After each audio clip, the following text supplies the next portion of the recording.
and welcome to my channel. My name is Aryaman Sada and today I would like to educate you on what topography is and how to read topographical maps. If you learned something new today, make sure to leave a like below, and if you're new to the channel, a subscription would be amazing. So what exactly is topography? By definition, it's a tool used by scientists and the military to map out detailed landscapes. But in my opinion, it's an art, boasting beautiful scenery. The valleys, the mountains, the lakes, the rivers, all in one render. In my opinion, topography is a source of poetic imagery hidden in plain sight.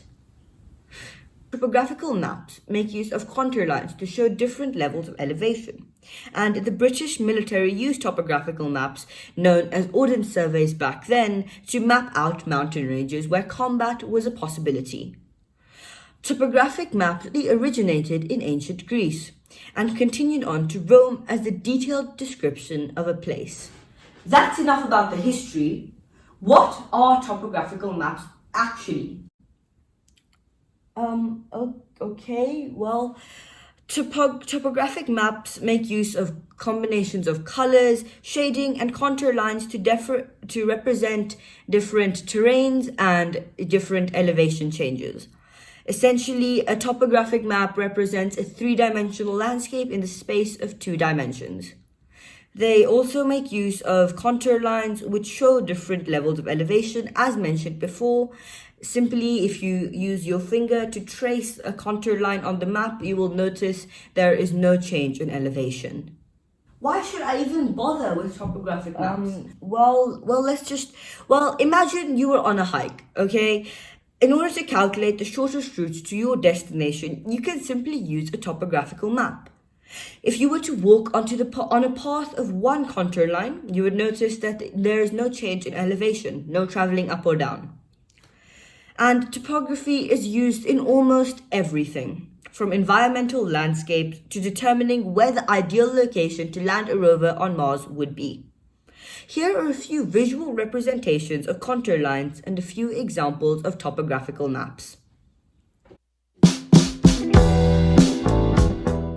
Contour map or a topographic map. In this map, we notice that one of the lowest contour lines is 8,400 meters above sea level.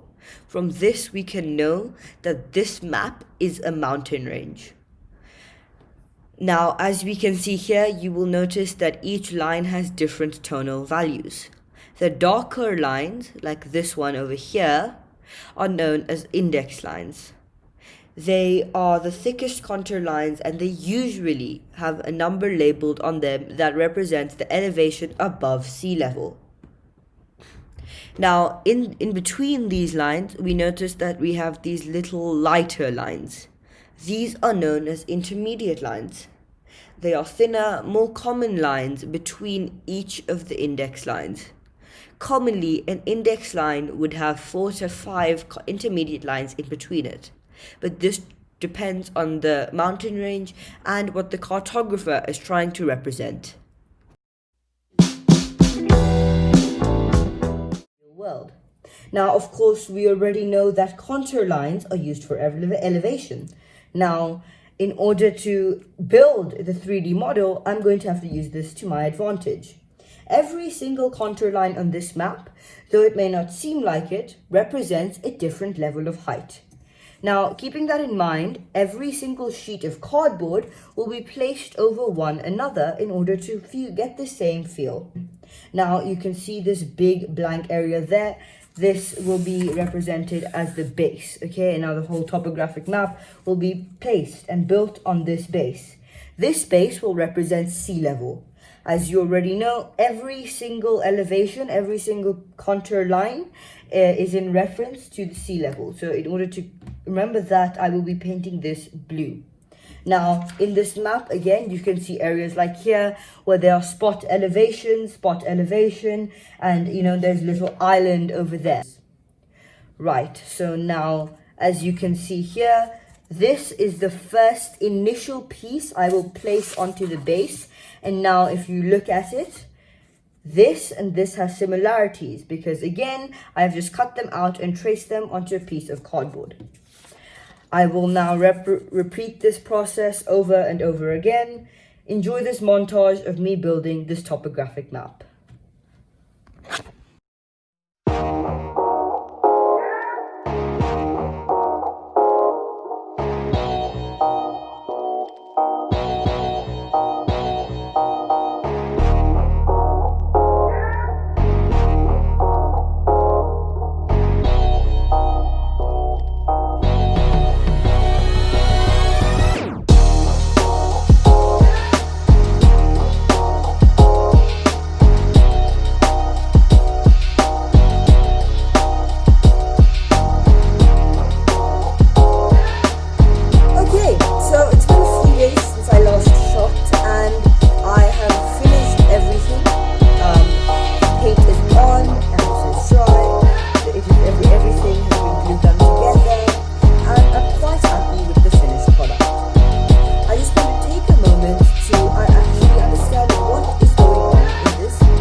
This will be considered the innermost ring. It is the highest point of this particular spot elevation. This is known as the peak ring. Then as we go down, we see this, the base of the actual spot elevation. In topographic terms, this would be considered the depression line.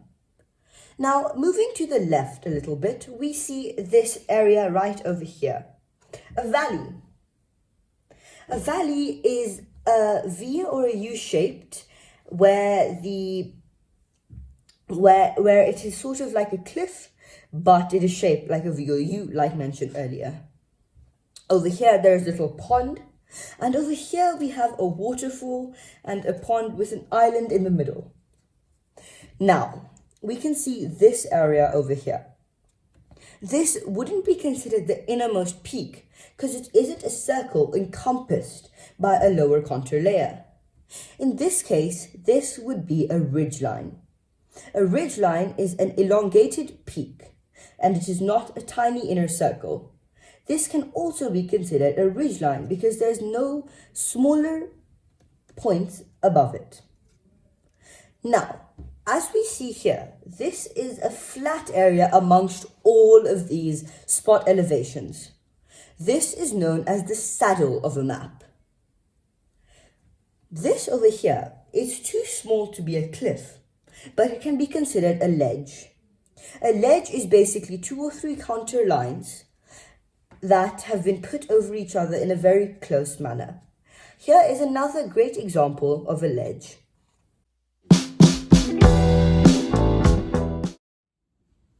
So, did you finally understand everything about topography and what it actually is? Yes, but I still had one question. And what is that? Well, we use topography so much to educate people, but what is its actual use? How does it actually affect society? Okay, this is a very hard and tricky question to answer, but let's begin with a simple question for everybody else. If you were looking for a spot to live on this landscape, would you choose this island or this area? Well, let's see what happens if you choose this area. So this area is a green landscape, so that means it has a lot of grass and perhaps it is good for irrigation, though there is no nearby water source. The only close water source will be here, which is quite far down. This also has quite a bit of space compared to this, and it is a more ergonomic area. Now, let's say you chose this area. It's quite a small, narrow landscape, but you could easily get fresh water from this area and perhaps it would make for great irrigation. In my opinion, I would choose this, but it really does depend on what you are trying to go for. Now, I would also like to look at an example in real life. Let's look at Nepal. Nepal is situated in a valley in the Himalayan mountains, and they have found a way to adapt their lifestyle based on their topography. First of all, instead of using dams and other sources of water, they use fresh water from the rivers and streams around them for irrigation. Then they also use the beautiful scenery of their area as a tool for tourism. In this manner, topography influences socioeconomic factors and plays a huge role in how society operates and what we do on a day-to-day basis. It is these aspects that really makes topography different from so many different types of geographies. Cartographers aren't only tasked to draw a map, but they are tasked to understand the topography of an area, not only by just the mountains, but also by who lives where and why they do live here. Thank you so much for your explanation.